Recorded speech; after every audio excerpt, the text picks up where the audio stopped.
entrar a clase porque pues faltan muchos todavía, por lo menos espero 100 más. Eh, Saben ustedes que tenemos, que no tenemos clase el viernes, ¿verdad? Sí, licenciada. Ya lo saben. Ah, bueno, muy bien. Sí, es que el viernes por las elecciones, como ya se elige a los electores del decano, ¿verdad? Entonces hay que ir y para ir ustedes saben que el tránsito es muy difícil o se dispone de todo el día para hacer una actividad o no se hace, ¿verdad?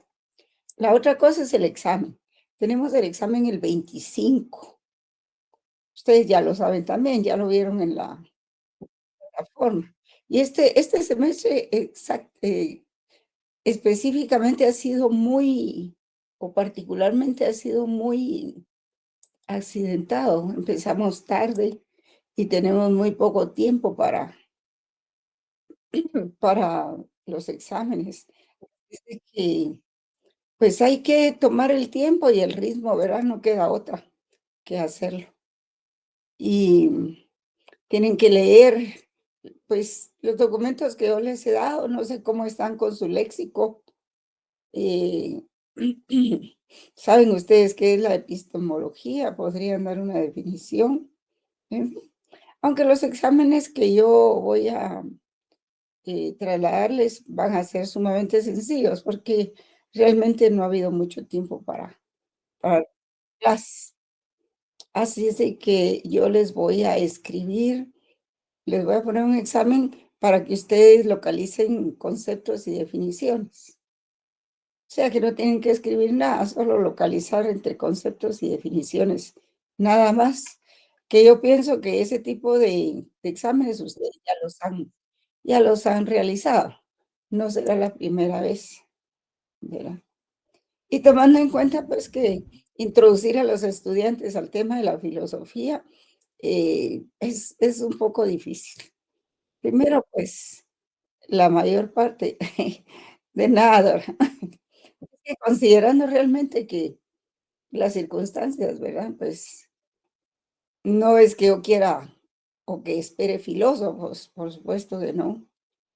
Siquiera alguno que le pegue un poquito el tema y que sienta algún atractivo por eso, pero de filosofía, o sea, claro, no se vive, pero un buen abogado tiene que saber, ¿verdad? Buenas tardes, licenciada. Buenas tardes, Dulce. Disculpe, ¿en el examen vendrían los documentos que usted nos ha enviado por Classroom o serían Sí, las clases que sí. hemos tenido con usted? No, todo, todo, todo, todo. Tienen que estudiarlo todo, al menos leerlo todo, Gracias, porque yo licenciada. estoy segura que si uno le da, hace la lectura de un documento, pues ya no se pierde en el horizonte cuando uno pregunta, ¿verdad? Ah, esto es aquello, esto se trata de esto y así. Creo que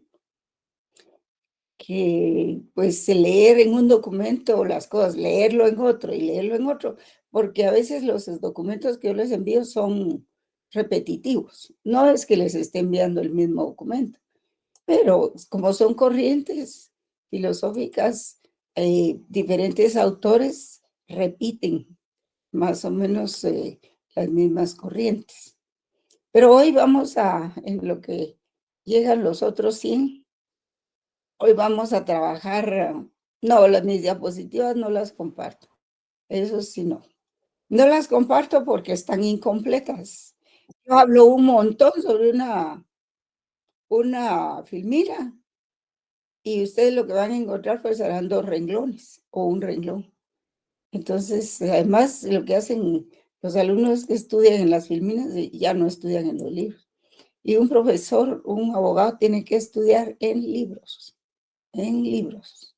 Nada de copias, nada de filminas, nada de chivos ni nada de eso, ¿verdad? Hay que ser formal para estudiar. Hasta en eso se ve la ética, ¿verdad?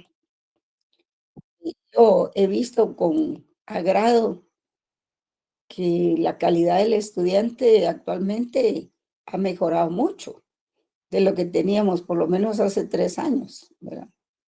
Hace 3 años era terrible. Teníamos de todo en las aulas. Se metían a los videos Y en los videos ahí ponían cosas pornográficas, no los alumnos, ¿verdad? Sino otras gentes. Y entonces ya era un relajo la clase virtual, ¿verdad? Ya no se tomaba con la seriedad que debía tomarse. Y esto les va a servir mucho para su formación, porque un abogado culto vale mucho, es muy tomado en cuenta, es muy tomado en cuenta. Y para todo, pues, para todo. Porque entonces, si ustedes manejan un lenguaje como el de filosofía, el que hemos estado abordando, pues los van a ver mejor en cualquier trabajo que se desempeñe. Entonces van a decir, ah, ella sabe, él sabe. No como un montón de, perdonen, abogados y abogadas vulgares que están saliendo. Terrible. Las mujeres solo se dedican a arreglarse el pelo, a andar con grandes escotes, con tacones altísimos, solo en la parte exterior, pero la parte interior, ¿cómo estará? Y la parte exterior es un reflejo de la parte interior, ¿verdad? Entonces, un abogado o abogada tiene que ser una persona honorable, seria, tiene que vestirse con, pues, no como vedette, ¿verdad? No como que va a cantar en el bar de tal parte, sino que tiene que vestirse como abogada, ¿verdad? Pero últimamente, ¡hala, qué barbaridad! En realidad da tristeza ver cómo toman el papel de ser abogada como un trofeo, ¿verdad? Alcanzaron su trofeo. Yo soy abogada y puedo hacer lo que me da la gana y puedo hacer lo que quiera. No, sí hay normas, hay moral y hay círculos entre los que uno se mueve. Juzgan, ¿verdad? Que juzgan. ¿Quién quiere ser vedette o quién quiere ser un abogado? ¿Verdad? Andan ahí con escotes a media espalda. Bueno, lo primero que hacen es que se pintan el pelo de canche, ¿verdad? Todo el mundo es rubí, todo el mundo. Y, y pues eso no tiene nada de malo. El problema son otras cosas, que una vez que se gradúan se sienten como dueños o libres de hablar la forma que les dé la gana, ¿verdad? Y, y si llegan a jueces o a magistrados, tienen que observar una conducta, eh, digamos, pues que vaya de acuerdo con el cargo y con el título que ostentan. Creo que eso es muy importante. Tanto a hombres como a mujeres, pues, porque también los hombres tienen que vestirse bien. Acuérdense que la apariencia es muy importante, la forma es muy importante en el derecho, es predominantemente importante. Y, y hay que ser limpio, no hay que andar ahí todo chuco porque cuando uno no se lava el pelo se le nota. Entonces hay que ser pulcros. Pero bueno, esta es una introducción nada más, mientras espero los otros jóvenes. Y el examen pues va a ser el 25 a la hora de clases, ¿verdad? A la hora que tenemos la clase. Considero que tal vez primero va a ser la A y después ustedes, no sé cómo se.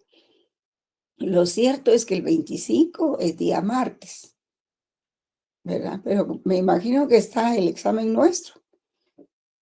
El 25, 26 y el 27 otro examen, ¿verdad? Sí, así los tenemos, licenciada. ¿Qué otro examen es? No es Después de la otra semana, financi- lunes, miércoles y financiero. jueves. Ajá. Porque esta semana solo son 2 exámenes. Sí, Y solo la dos. siguiente semana son 3. Y ahora ya no se puede dar clases entre exámenes debido a que ahora hay más secciones, pues. Digamos que la sección A se repite y la sección B se repite. Sí, Pamela, ¿qué me cuenta?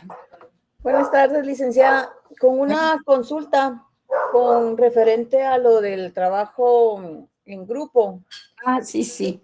nos iba a dar las directrices para Y voy poder. a trabajar en eso. Voy a trabajar un poquito en eso y se los mando por el tablón, ¿verdad? Muchas gracias. Miren, hay posibilidades de que si los grupos no logran organizarse de 5, pueden ser más, pero entonces yo les asignaría otro tema, como el tema de la argumentación o algo así, o el tema de la jurisprudencia.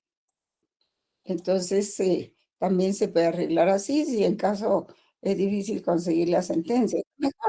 Lo mejor son las sentencias porque son análisis, pues, más o menos cortos, ¿verdad? Pero que tengan peso como para 5 personas. Así es de que y vamos a exponer, ¿verdad? En la medida de nuestras posibilidades por el tiempo, porque este semestre, después de esto, no sé si los exámenes, los segundos parciales van a ser a fines de marzo. Yo pienso que sí, pienso que sí. No, creo que el examen de ustedes sería a las 7 y el examen de la A sería a las 5:30, ¿verdad? Pero vamos a ver ahí, depende de quiénes es, cuántos hay. Es que no pongo yo la hora, no la pongo yo, la hora la pone la coordinación. Así es de que hay que estar atentos a la hora. Creo que ahí en el calendario está ya. ¿Qué sección es primero y qué sección? Sí, Kimberly, ¿cómo está? Logramos arreglar el problema de la computadora, se vio. Me alegro mucho, licenciada. Buenas tardes, compañeros. Solo para informarles que la licenciada pues va a subir las directrices del trabajo, ¿verdad? Pero quiero por favor que me envíen un listado de integrantes.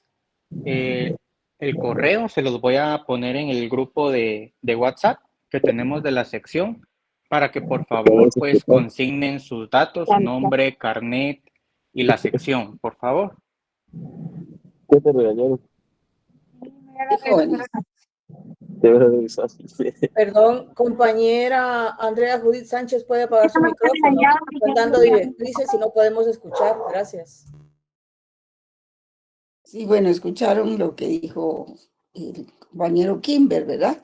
De que ustedes preparen ya un listado de los grupos y se lo proporcionen a él para empezar a organizar esta actividad.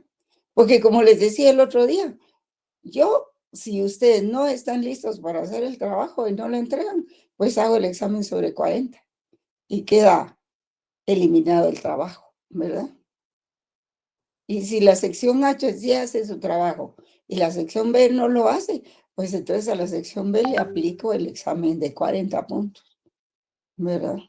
Así es de que hay que organizarse con eso y para eso tenemos la ayuda aquí del joven Kimber, del profesor Kimber. Así es de que, ¿alguna pregunta?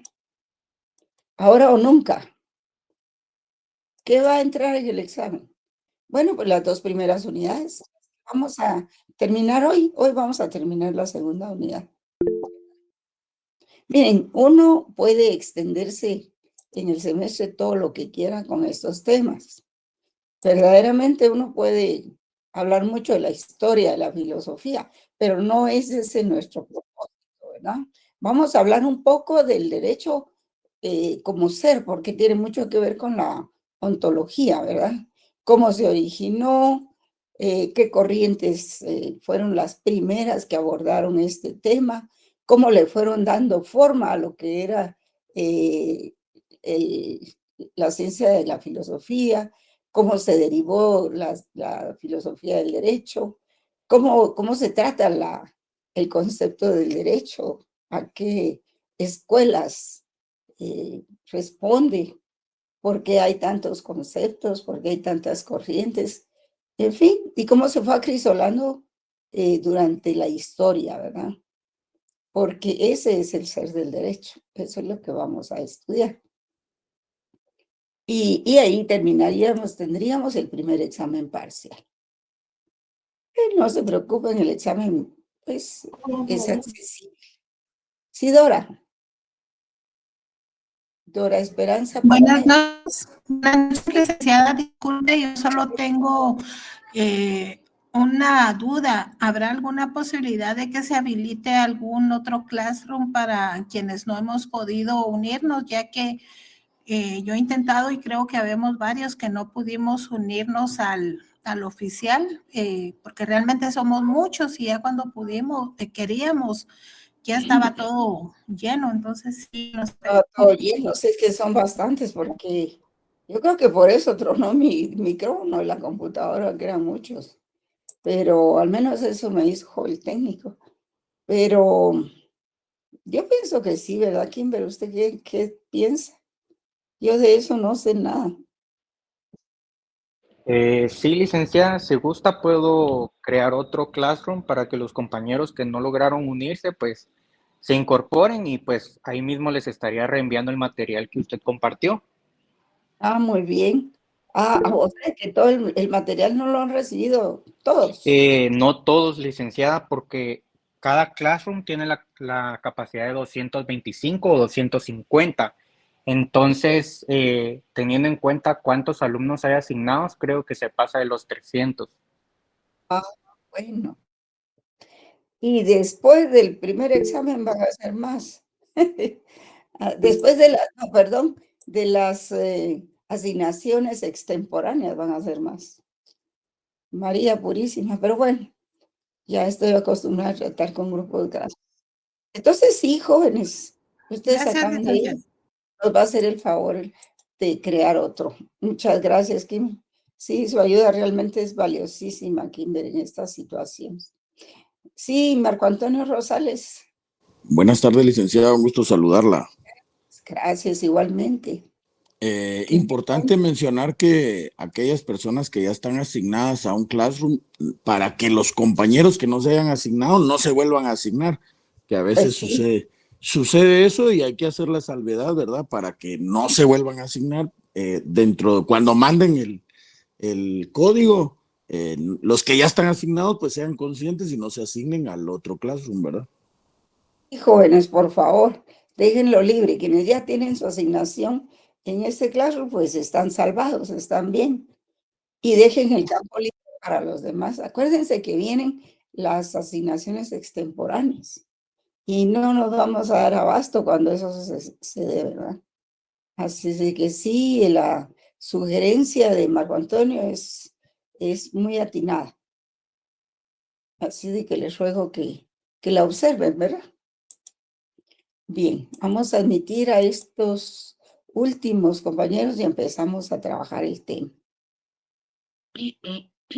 Voy a, como siempre, voy a trasladarles unas filminas para que nos sirva de guía. Y como les digo, estas no se trasladan porque a veces solo tienen una o dos frases.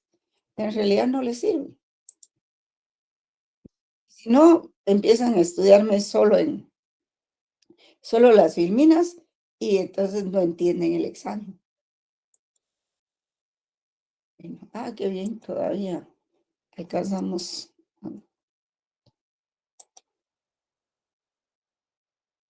Ustedes me dicen si voy a quitar la pantalla para mí.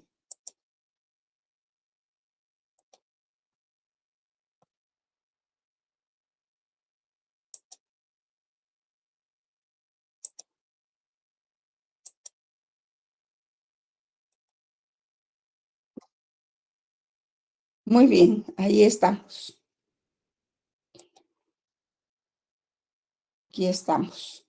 Bueno, seguimos con la segunda unidad, ¿verdad? Que eran más o menos algunas corrientes de pensamiento que han privado en el derecho, en el desarrollo del derecho, de la filosofía del derecho. Realmente no todo se da de un golpe, ¿verdad? Sino que la humanidad pues ha necesitado siglos de desarrollo. Y todo dice para que en el 2032 nos va a chocar un meteorito grande.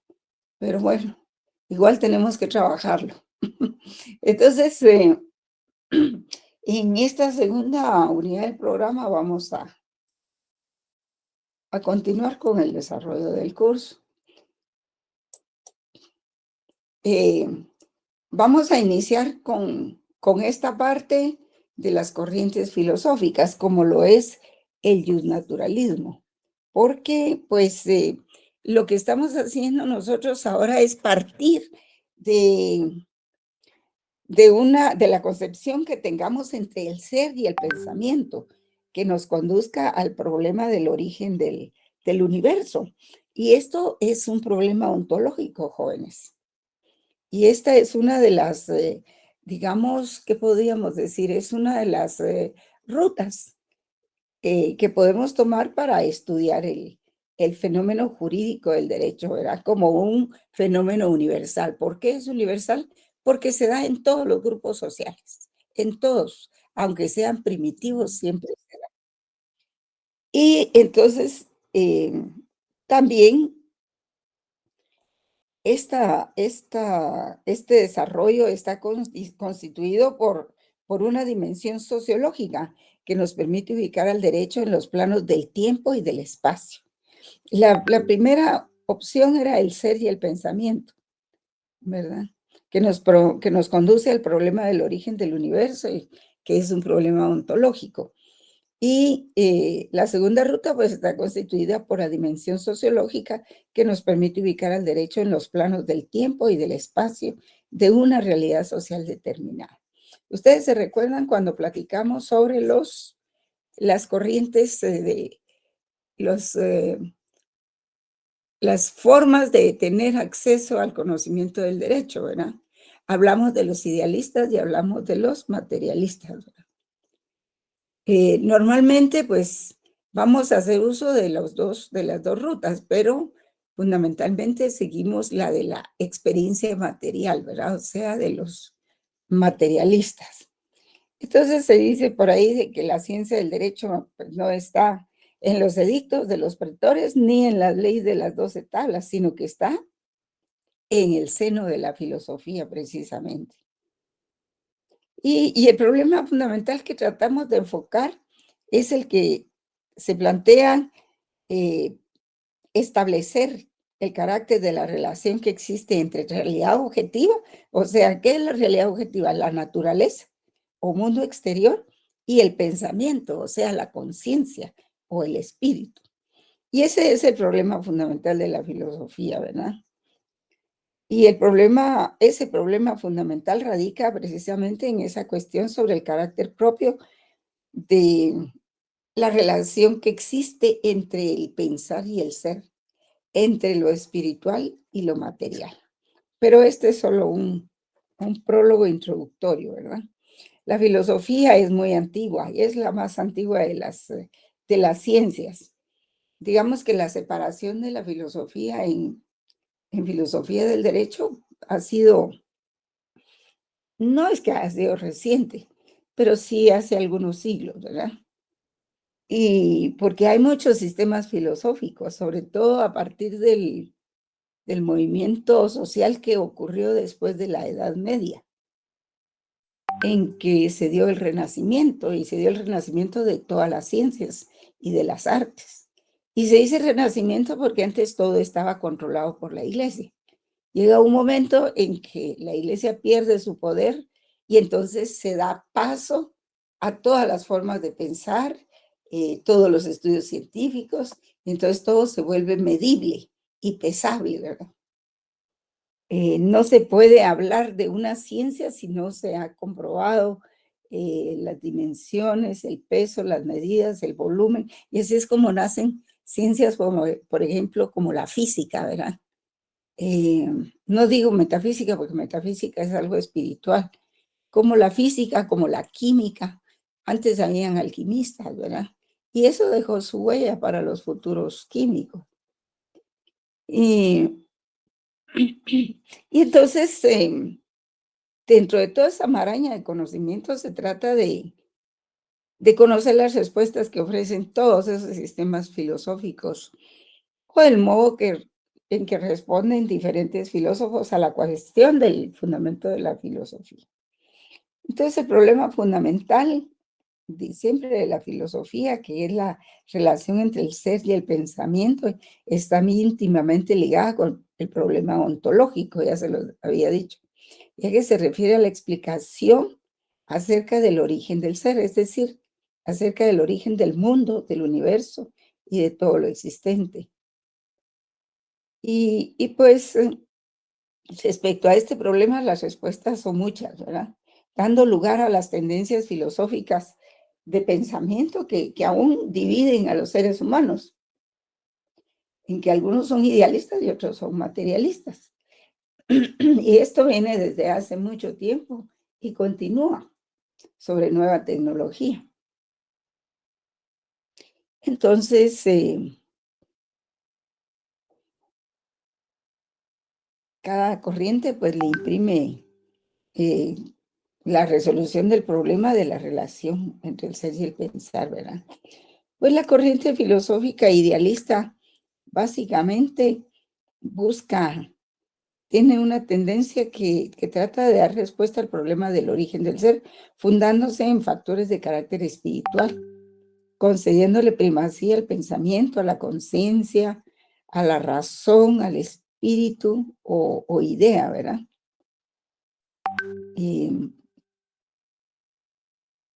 Que existe anteriormente que existiera la materia, ¿verdad?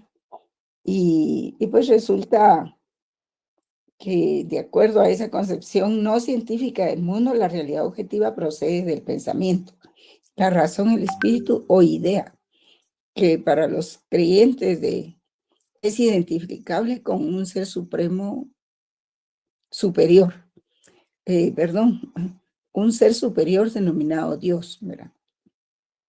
Y la corriente filosófica materialista, pues, es opuesta al idealismo y trata de explicar el problema relativo al origen del ser, tomando en consideración el grado de desarrollo que han alcanzado las ciencias, considerando que la materia es el elemento primordial o primario en el origen del ser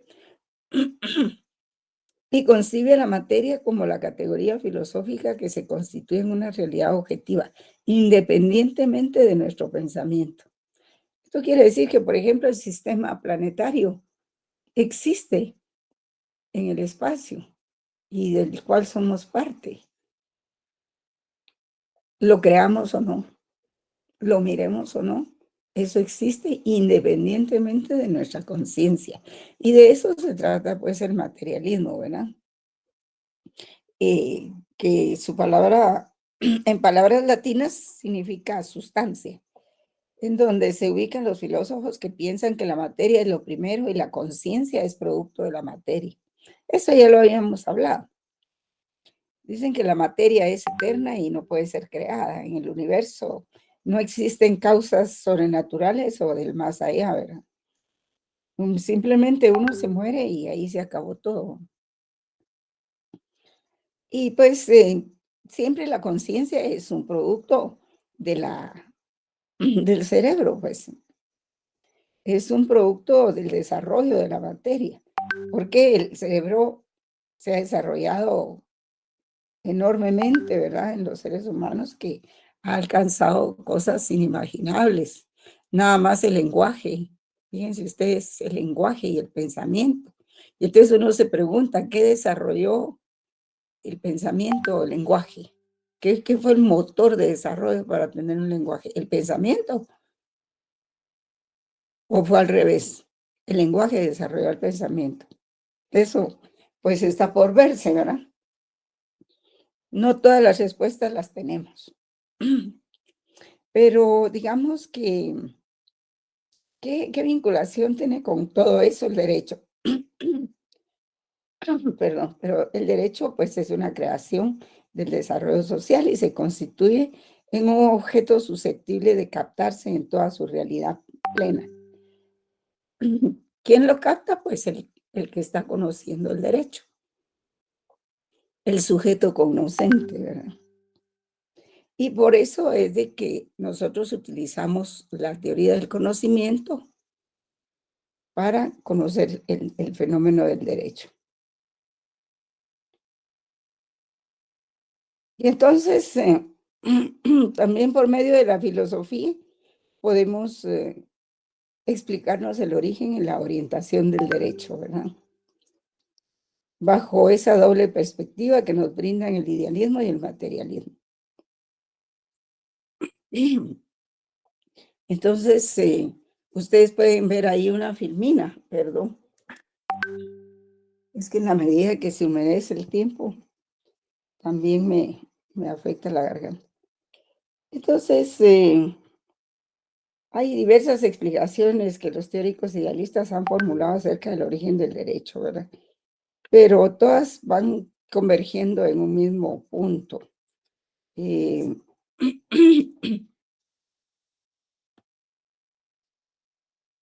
Por eso es de que existen corrientes también de carácter no científico. Y, y ven ustedes, por ejemplo, aquí en la filmina que les estoy presentando, que como corrientes que han inspirado el derecho, se encuentra el justnaturalismo o derecho natural, que tiene mucho que ver con esto que hemos estado platicando, ¿verdad? Esto que vamos a ver se llama, en general, el tema se llama etiología del derecho. Y esta primera parte del derecho natural, pues, la hacen descansar en una voluntad divina, una razón universal, considerando la naturaleza en abstracto, aparte de los instintos de conquista del hombre, ¿verdad? Entonces, eh, el hombre en sociedad o solo siempre ha tenido la necesidad de estar sometidos a un orden. Y ese orden, pues, ¿quiénes lo establecen? Los más fuertes, ¿verdad? La convicción de la necesidad de formular un pacto o contrario para constituir una efectiva organización social.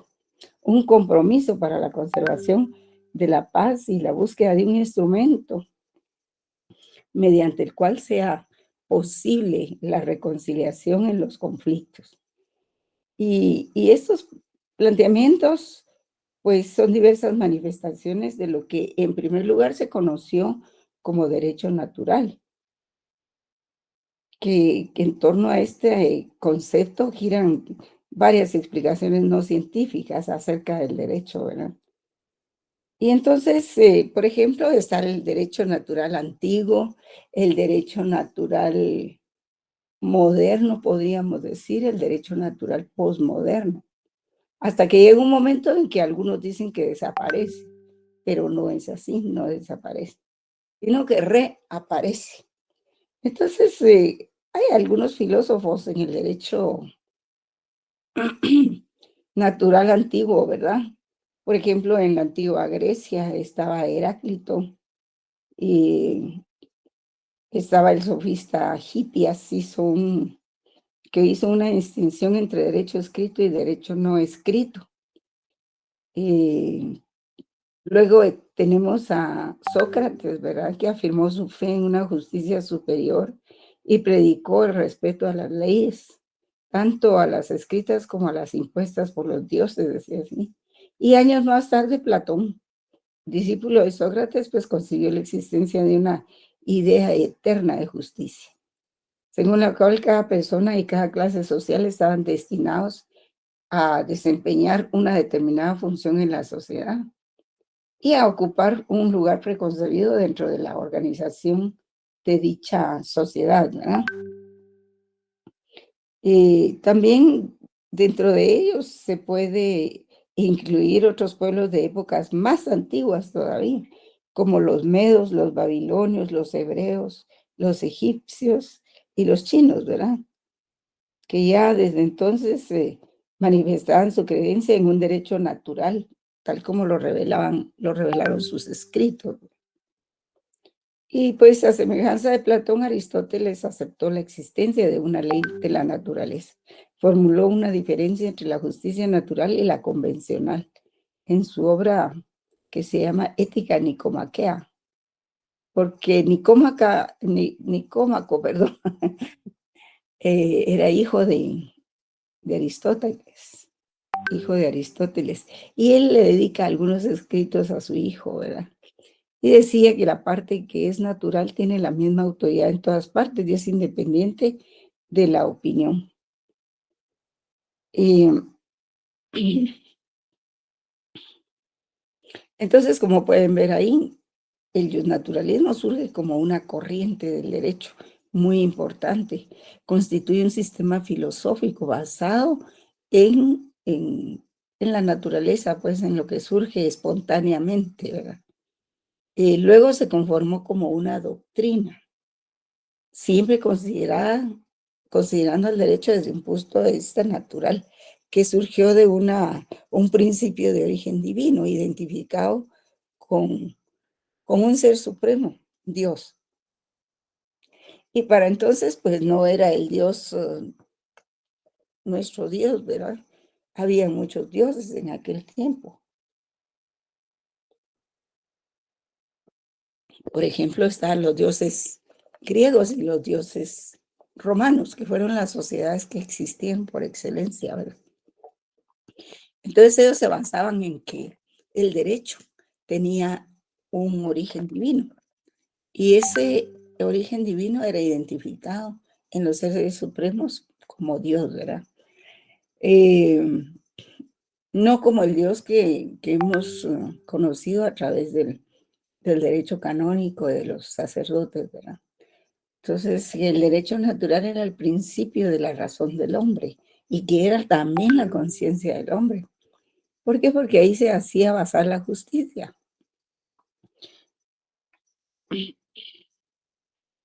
Y pues tenía este derecho natural, pues es anterior al hombre como lo conocemos, ¿verdad?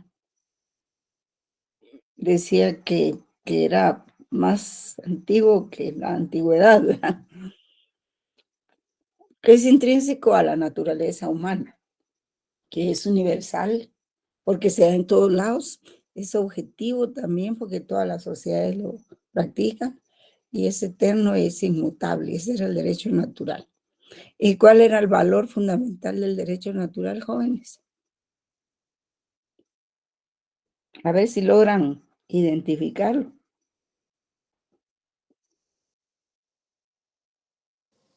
¿El derecho a la vida, licenciado, no? No, ¿cuál era el valor natural del derecho natural? La justicia. La justicia, cabalmente eso. De ahí es que proviene la justicia. O sea que el derecho natural y la justicia, pues cuando uno está pensando en el derecho natural, está pensando en la justicia. Así es como debe interpretarse.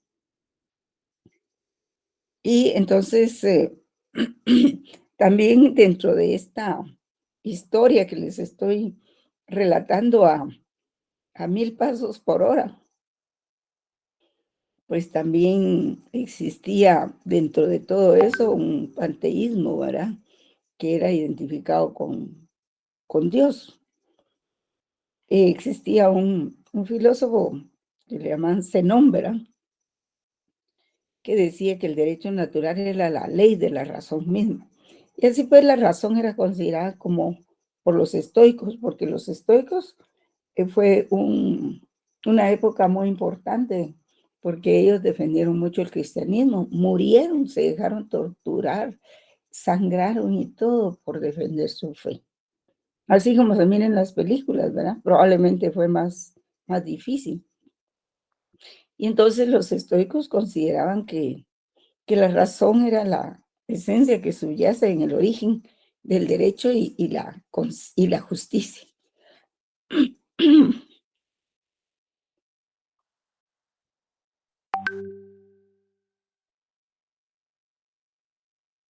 Y en última instancia, la aspiración suprema de los estoicos era un estado universal, sostenido por la convivencia de los hombres bajo la guía de la razón divina.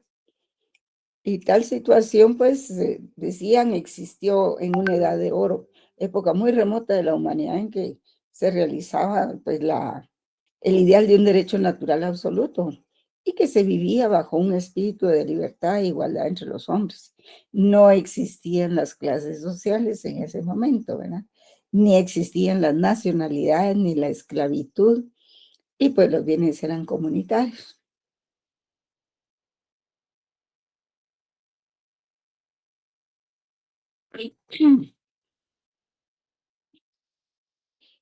Y pues estando en esa edad de oro, decían los estoicos que en un momento determinado irrumpió el egoísmo y la pasión, la ambición y el ansia de poder, y a instancias de ello se torna irrealizable el ideal absoluto del derecho natural, en virtud de lo cual la razón divina tiene que implementar medios e instituciones pues adecuadas, ¿verdad?, al nuevo estado de cosas imperantes.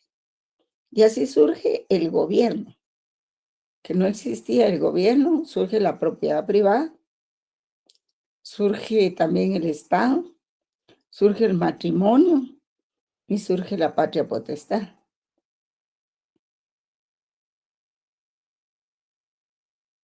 Y el derecho natural absoluto ya decadente se ve sustituido por un derecho natural relativo, imperfecto, ¿verdad?, como la nueva situación en que se vive y como la naturaleza misma del hombre. Y ese hombre, guiado por los dictados de la razón, pues debe resolver esa problemática que se le plantea. O sea, ya el aparecimiento de la propiedad privada, el aparecimiento del matrimonio, de la tutela, pues implican y obligan a las sociedades a crear más instituciones, ¿verdad? Y así es como se va conformando las normas. Y pues a la escuela estoica se opuso la epicuria, ¿verdad?, fundada por Epicurio, y cuya base filosófica constituía en un principio de utilitarismo contrario a la moral estoica. Y así para Epicuro el derecho era solo un pacto de utilidad y el Estado es el efecto de un convenio que los hombres podrían romper siempre que no se encuentren en tal unión la utilidad que se propusieron para concertarlo. O sea, si ellos no eran parte de ese convenio, pues podían apartarse de ese pacto, ¿verdad? Sin embargo, la orientación estoica del derecho natural, pues a pesar de las corrientes filosóficas que se le oponían, ejerció una notable influencia sobre el desarrollo del derecho y sobre la filosofía jurídica. Y esta influencia irradió directamente sus efectos a la teoría y a la práctica jurídicas de los romanos, la filosofía jurídica de los padres de la Iglesia también, y de los pensadores medievales, a la escuela del derecho natural clásico de los siglos XVII y XVIII, y a las teorías de la Revolución Francesa. Fíjense ustedes cuántos siglos nos hemos saltado ahí. ¿En qué siglo fue la Revolución Francesa, joven?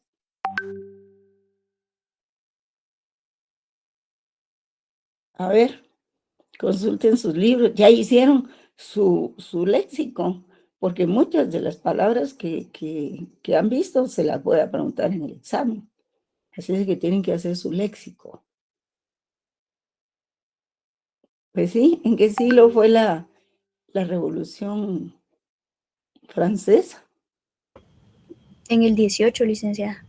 Excelente. Y 10 años antes se dio la Guerra de Secesión en Estados Unidos, ¿verdad?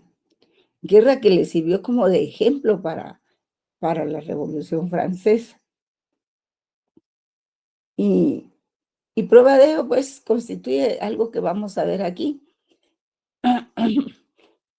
Por ejemplo, el hecho de que Cicerón, el gran orador y estadista romano, concebía a la razón como el poder dominante del universo, identificable con la naturaleza. Y pensaba que el verdadero derecho es la recta razón conforme a la naturaleza. Es de aplicación universal, inmutable y eterna, así. Y llama al hombre al bien con sus mandatos y le aleja del mal mediante sus prohibiciones. Por eso es de que en el derecho hay mandatos y hay prohibiciones, decía él. También hay otros pensadores, ¿verdad? Por ejemplo, aparte de Cicerón, que fue un gran escritor, de veras. Él escribió sobre el jus civili, que es el derecho que iba a normar las relaciones entre los miembros de la sociedad romana, pero dentro de sus muros, ¿verdad? A los ciudadanos romanos. El jus naturale, pues, que es el derecho natural, y el jus gentium, ¿verdad? Que se le conoce como derecho internacional, que era la regulación de las relaciones hacia los extranjeros. Así como ahora que están haciendo desde hace rato reglas para los migrantes, ¿verdad? Más o menos eso era el jus gentium, ese era el jus cogens. Gallo también escribió el jus civili y el jus gentium. Abonaron cada quien en su época al desarrollo de esos códigos y de esas disposiciones legales, ¿verdad? Ulpiano también escribió sobre el derecho natural, el jus gentium y el jus civile. Paulo también, ya menos conocido, ¿verdad? Por ejemplo, hay otros autores, ¿verdad? Séneca, siguiendo la doctrina estoica y la de Pitágoras y de Empédocles, concibió la existencia del derecho natural manifestado en varias formas. Una forma general refería al orden de todos los seres de la naturaleza, ¿va? Otro más estricto, común a todos los seres animados, y otro más limitado, que es propio de los hombres, de todo el género humano, para convivir en sociedad. Es que ellos pensaban también en las leyes que regían a los seres humanos, perdón, a los seres vivos, digamos que los animalitos, ¿verdad? Que también ellos tenían reglas y tenían derechos y no como los conocemos para los seres humanos, ¿verdad? Pero que sí tenían también su forma de relacionarse. Y para los hombres, para el género humano, que era uno de los valores el vivir en sociedad y el respeto mutuo, dentro de lo cual el derecho de gentes, ¿verdad? El jus gentium, que digamos Gallo, así como está ahí, que, que el derecho de gentes es el que la razón natural estableció entre todos los hombres, ¿verdad? Y Edgar Bodenheimer, que es otro clásico, pero él ya es de la modernidad o posmodernidad, dice que la noción de derecho natural fue la que prevaleció entre los jurisconsultos romanos clásicos, de lo cual se infiere que ha tenido escasa aceptación la opinión de otro jurisconsulto romano de nombre Ulpiano, quien consideraba el jus naturale era el que la naturaleza enseñó a todos los animales, ¿verdad? Y finalmente, dentro de la concepción romanista del derecho natural, pues estaba el derecho de gentes, que ese es común a todo el género humano. Por eso es de que no era solo aplicable solo a los ciudadanos romanos, sino a toda la gente que llegaba ahí.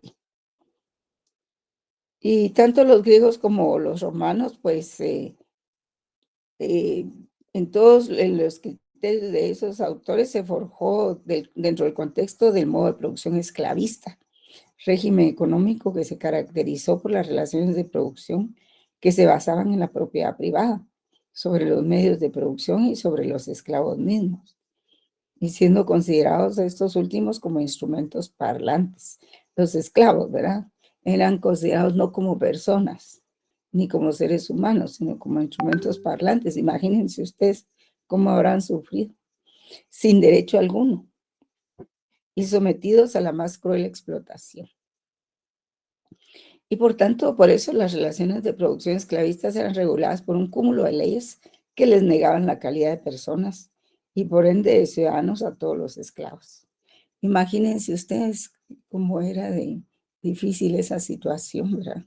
Cualquiera podía hacer con otro ser humano lo que quisiera, especialmente los adultos con los niños, con los jóvenes. Y bueno, entra en el escenario el cristianismo, ¿verdad? Llega, al entrar en el escenario, el cristianismo llega a cambiar muchas cosas, ¿verdad? Porque en pocos siglos se difunde en gran parte del mundo civilizado hasta esa época, ¿verdad?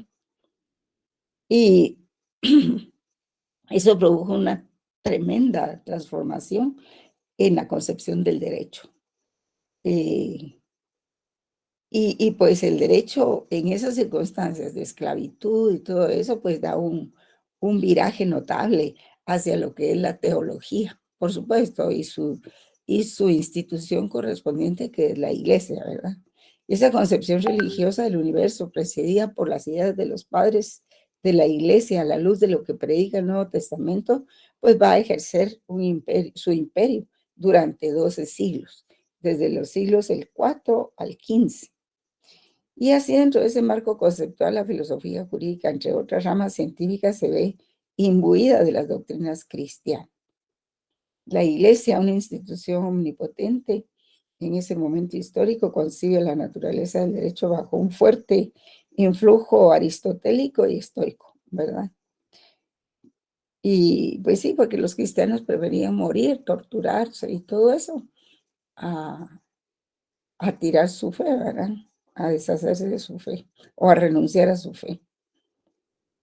Y muchos jurisconsultos romanos se convirtieron, ¿verdad? Y entonces se decía que dado que un Dios gobierna el mundo, pues el derecho debe considerarse fundado en la voluntad y sabiduría divina.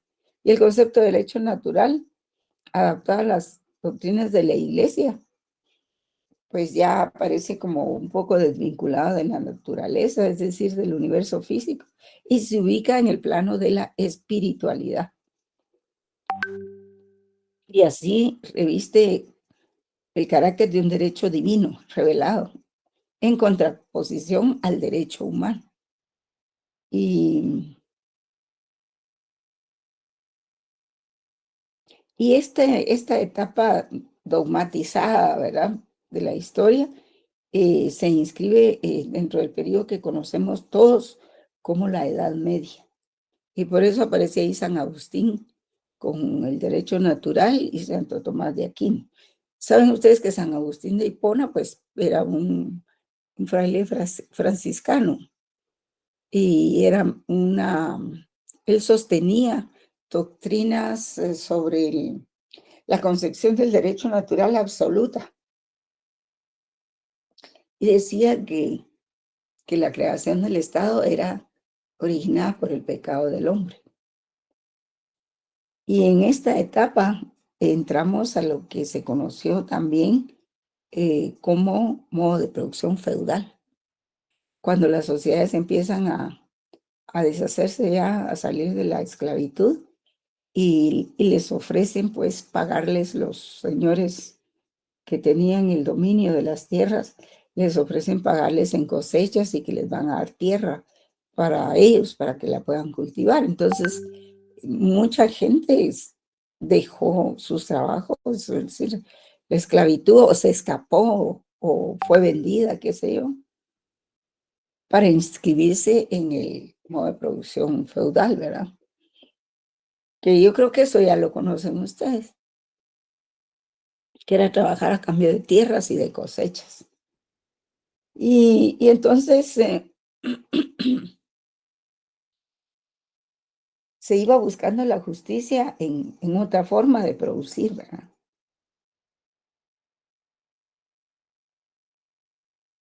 Por ejemplo,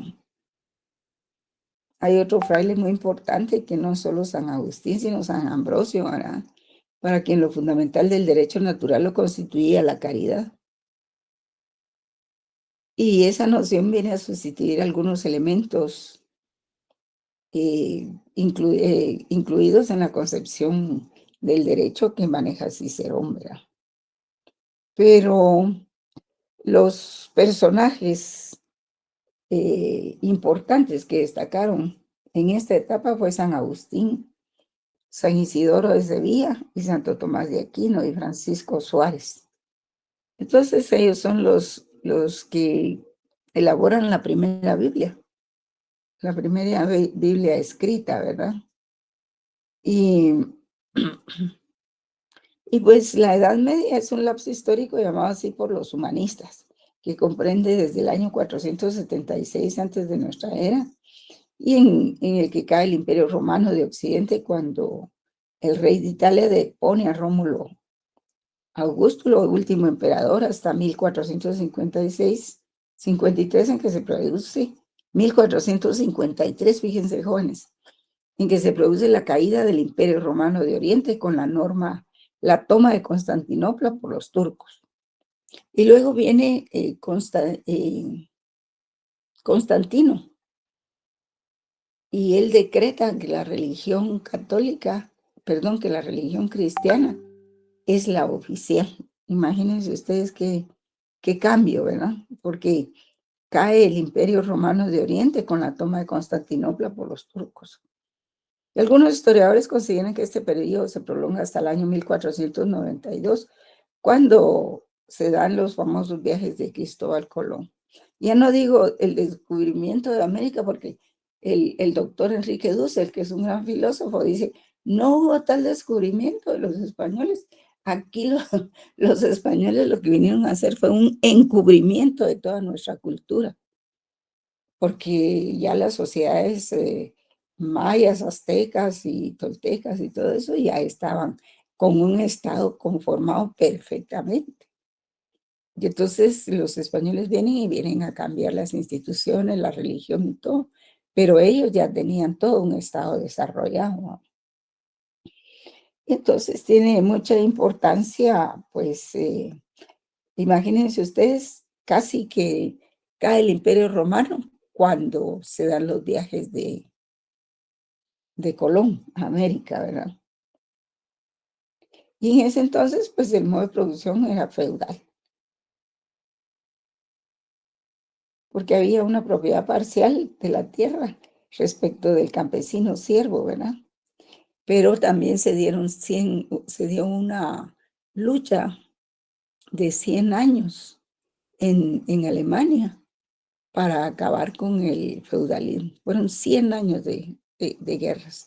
Y entonces San Agustín fue el más importante representante de la patrística, ¿verdad? Que era esa otra corriente, la cual recogió una distinción histórica entre un derecho natural absoluto y un derecho natural relativo, adaptando a los postulados del cristianismo. Conforme a estas ideas, el derecho natural absoluto regía a los hombres antes del pecado original que vició la humanidad.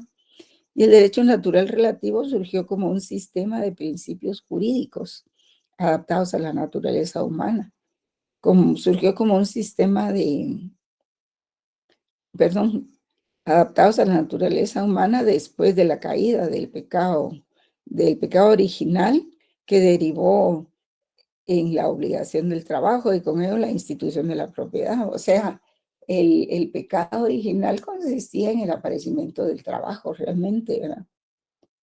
Y también la institución de la propiedad, porque unos tenían los bienes y otros no, otros trabajaban.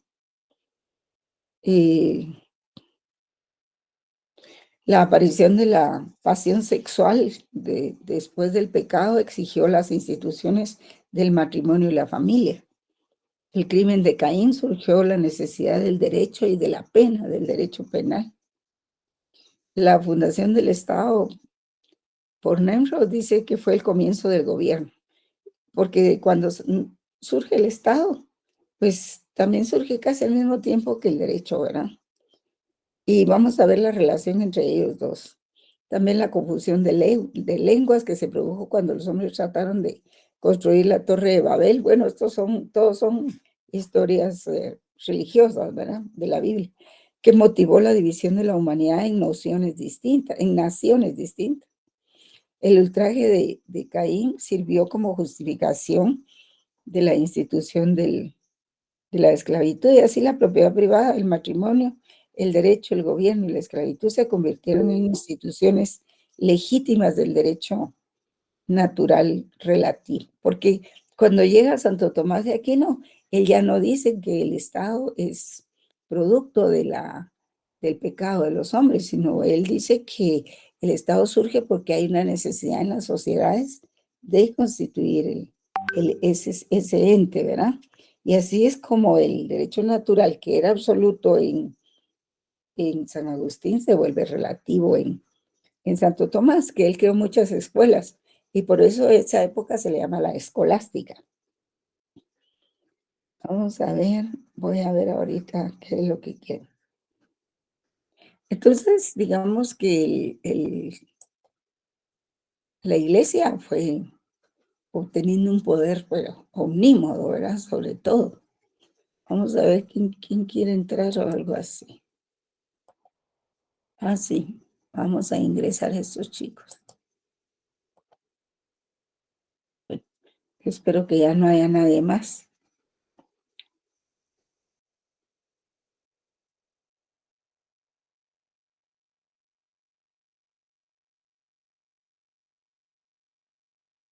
Entonces, los estoicos, así como los padres de la iglesia, consideraban que este derecho natural relativo estaba perdiendo a la gente, ¿verdad? Y que debía acercarse más al derecho absoluto, a la ley natural absoluta, en cuanto fuera posible.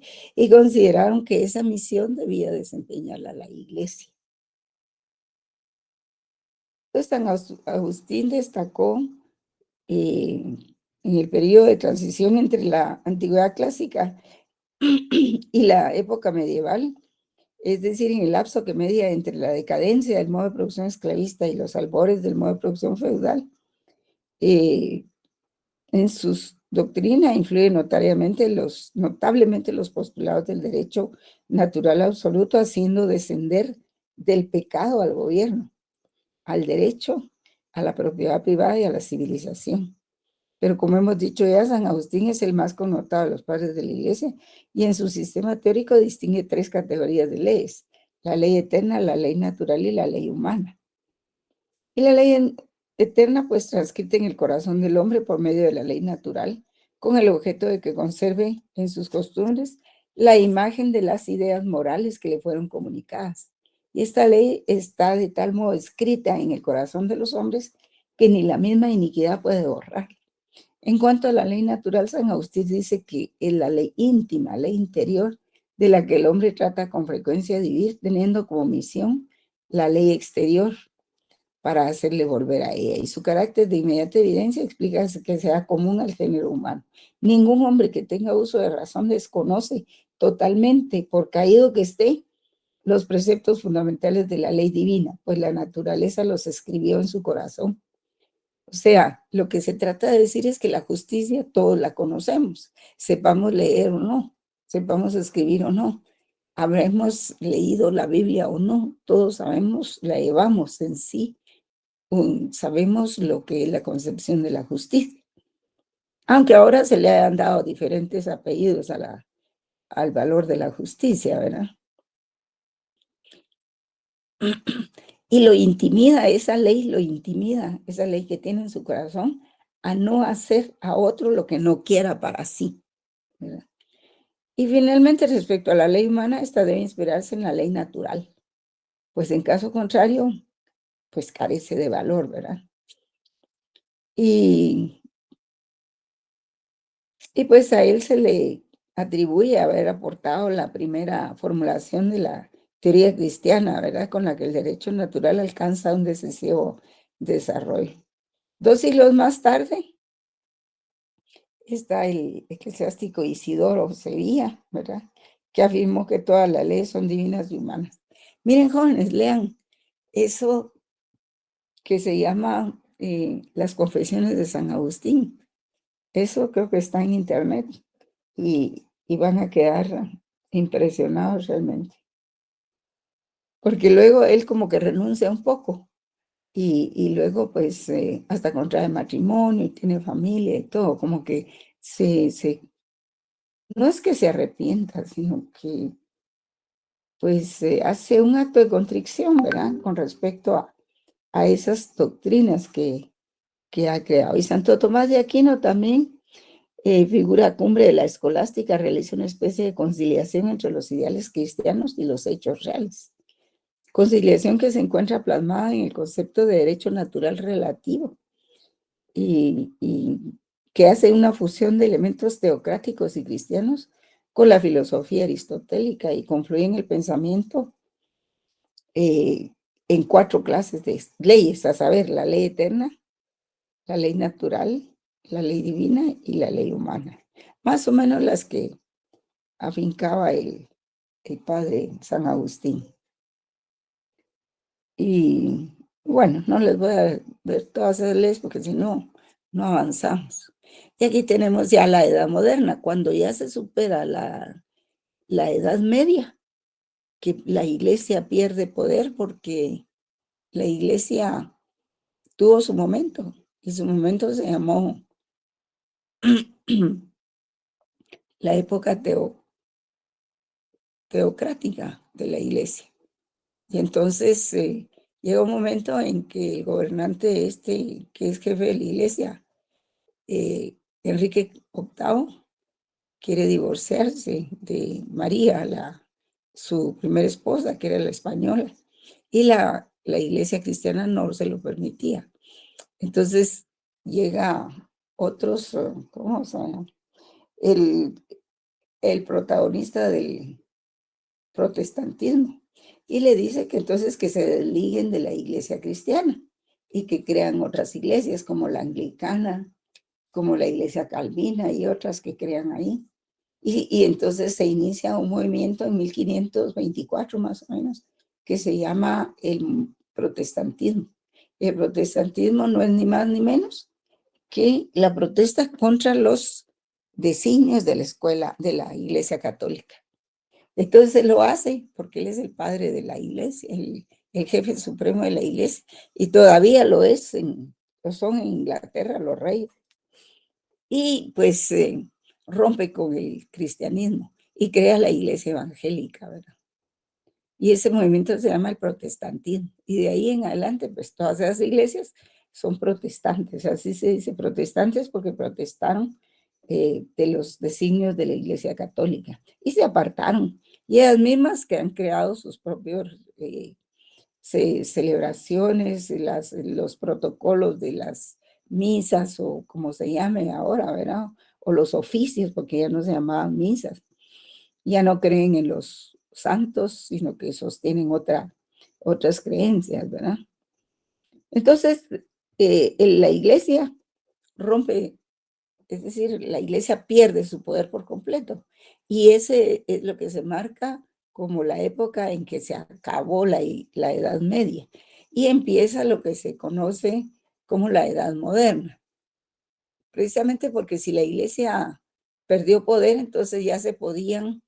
Acuérdense que la iglesia tenía el Tribunal de la Santa Inquisición y condenaba a todos aquellos actos que no eran normales, por decir así. Alguien quería pintar un cuadro de una persona determinada o no lo podía hacer porque iba contra la iglesia. Acuérdense que Galileo Galilei en esa época descubrió que la Tierra no era plana, era redonda y que había un sistema planetario. Y entonces fue condenado por la iglesia por herejía. Y ahora sabemos que él tenía razón, ¿verdad? Pero para poder abrir la mente y crear nuevos conocimientos fue difícil. Lo bueno que tenía la iglesia es que estaba en contra de la esclavitud de los africanos. No toleraba esos viajes de africanos como fuerza laboral que hicieron de África para América, ¿verdad? Pero por lo demás, pues hubo que romper con el poder de la iglesia para que se desarrollaran las ciencias y las artes. Surgen las matemáticas, surge el álgebra, las ciencias naturales, las artes, en fin, una serie de cuestiones positivas para el conglomerado humano, ¿verdad? Entonces, surgen otros filósofos como estos que siguen el naturalismo, pero ya será de carácter estrictamente racional, no apegado a deidades, ¿verdad?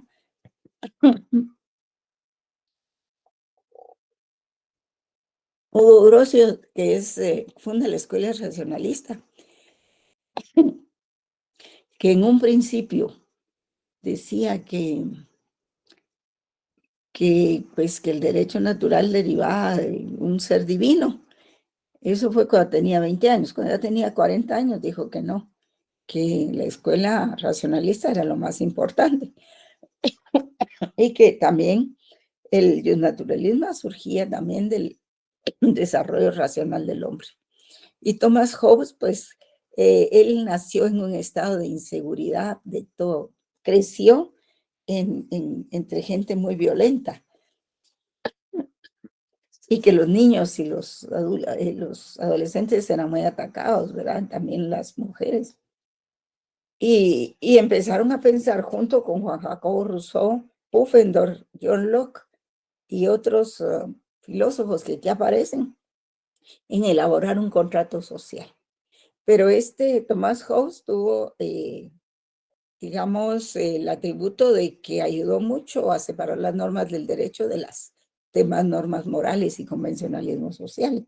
Y es autor de un libro que se llama Leviatán, y el Leviatán él le llama al Estado propiamente, ¿verdad? Porque acuérdense que el Estado pues es el que tiene el monopolio de la violencia pública, ¿verdad? Y que sin el Estado las sentencias de los tribunales no se pueden ejecutar, o sea que el Estado tiene el poder político.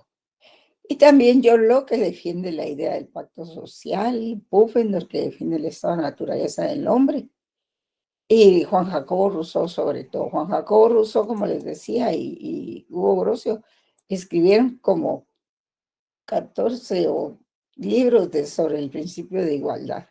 Y entonces aparece el contrato social, que viene a ser la Carta Fundamental o la Constitución. Por supuesto que eso fue después de haber escrito tanto sobre el principio de igualdad. Y hay verdaderos tomos enormes que escribieron acerca de eso. Y ellos proponen que los individuos de una sociedad se sometan a este pacto, a este contrato social, que viene a ser después las constituciones de los países, ¿verdad? Y Kant pues participa mucho de eso porque él siempre vela por la libertad de la gente, de los individuos. Y nace así el positivismo jurídico, que es en la escuela histórica alemana, que es otra corriente del derecho que conforma el derecho, lo que era la escuela histórica alemana del siglo XIX. Positivo significa puesto por los legisladores. Es en oposición al derecho natural, ¿verdad? Hans Kelsen también elabora documentos sobre el positivismo jurídico y dice que es el derecho producido por actos de la voluntad del hombre. Hace la distinción entre el derecho y la moral y entre derecho y justicia. Por su medio, la moral se proyecta en el derecho, dice Hans Kelsen.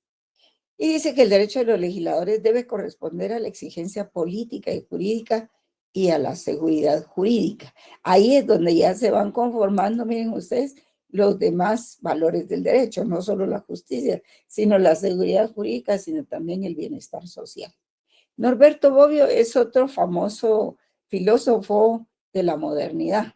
Creo que él es de la posmodernidad, porque nace después de la Revolución Francesa. Y entonces distingue tres aspectos del positivismo jurídico, como metodología, como actitud éticamente neutral o para distinguir una norma jurídica de una que no lo es, con un sistema determinado, un determinado sistema de valores. Como teoría del derecho positivo, vincula la existencia del derecho a la formación del Estado.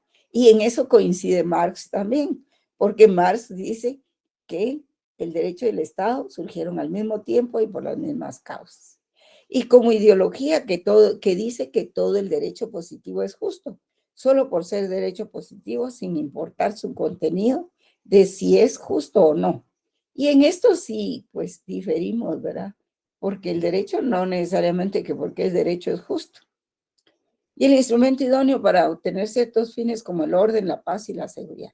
Dice que el derecho es el instrumento idóneo para obtener ciertos fines como el orden, la paz y la seguridad. Y es cierto. Hay tesis de Alf Ross, que Alf Ross es más realista. Búsquenlo en ese libro del doctor Luis César López Permut, que hay mucho de esto que les estoy explicando aquí. Entonces es bueno que lo adquieran para poder estudiar en ese. Y creo que ya todos saben de qué se trata, ¿verdad? Entonces las principales tesis de él es que dice que el derecho que es no es igual al derecho que debe ser. Pues sí, porque aquí estamos hablando de la deontología. Y aquí estamos hablando de lo que es el ordenamiento jurídico, cómo está. Dice que el derecho y la moral, el derecho dice que es y la moral dice que debe ser. En una concepción imperativista es que el derecho es imperativo, las normas jurídicas son imperativas y que se aplican por la fuerza, ¿verdad? Claro que hay una concepción mecanicista en que los jueces aplican el derecho, pero no lo crean, solo copian modelos, ¿verdad? Y también la idea de que todo ordenamiento jurídico debe ser obedecido. Y niega la existencia del derecho natural anterior al derecho positivo. Hay otras escuelas que desarrollan el positivismo, como la escuela de los glosadores y posglosadores. Los aportes de todos ellos es que dividen las ramas del derecho y las van ordenando, ¿verdad? Como el derecho público, el derecho privado, el derecho internacional.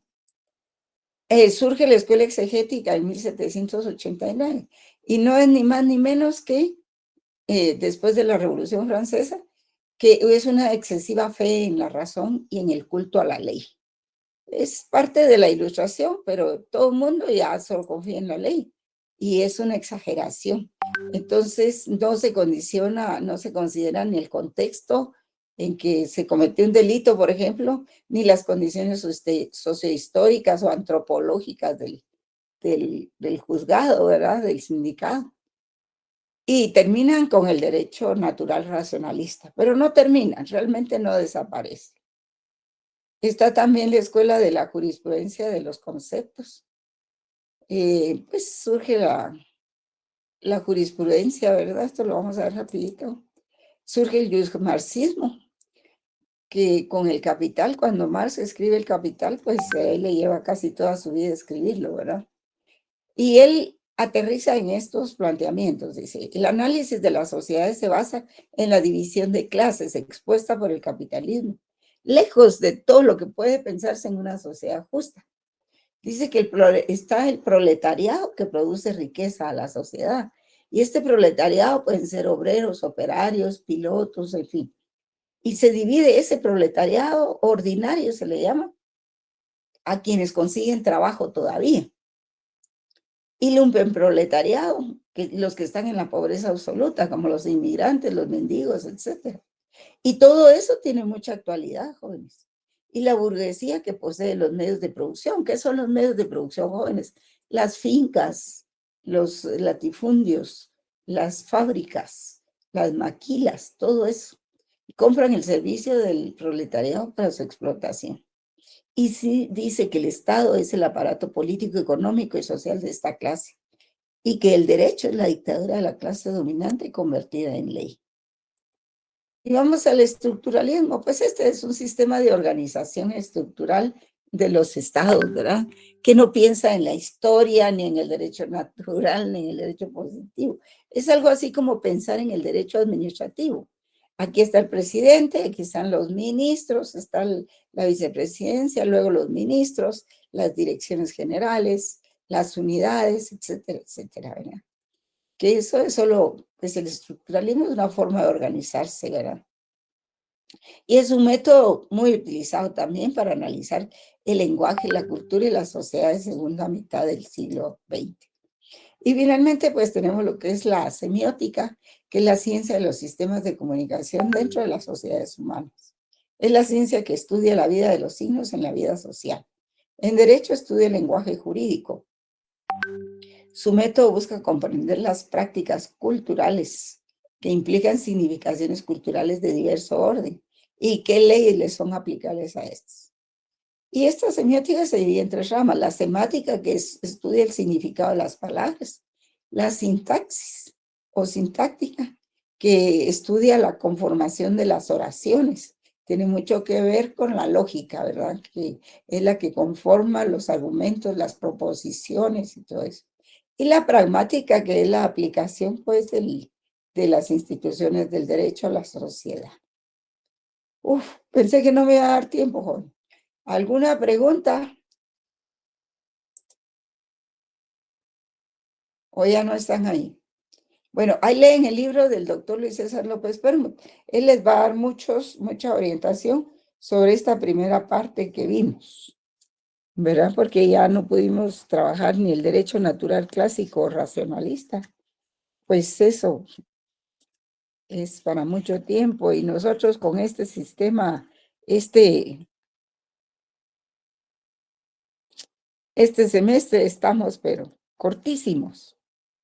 El viernes ya saben que no hay clases, ¿verdad?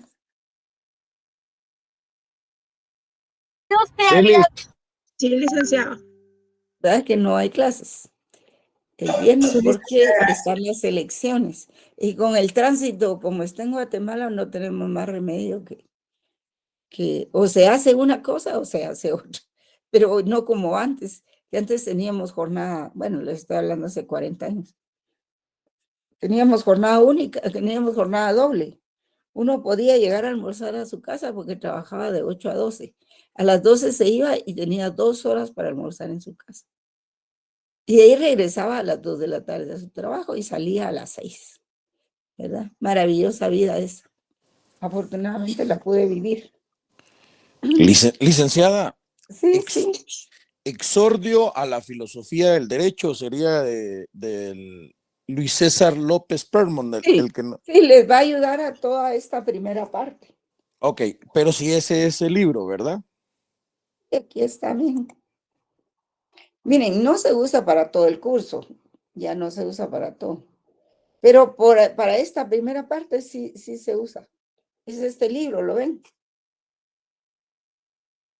Ese está ahí en la facultad y es de fácil acceso porque uno de García Maínez pues estará costando unos 400 quetzales, supongo yo. En cambio, pues para esta primera parte les va a ayudar muchísimo. Aparte de la documentación que yo les envié, les voy a enviar las guías, ¿verdad? Para el trabajo que tienen que hacer. Y bueno, eso sería todo. Será mi último día que platique con ustedes, porque de ahí nos vemos el 25 en el examen, ¿verdad? Así es de que no les deseo suerte porque tienen que estudiar. Eso depende mucho de ustedes. Hay que leer, hay que hacer el léxico, revisar todas esas palabras raras.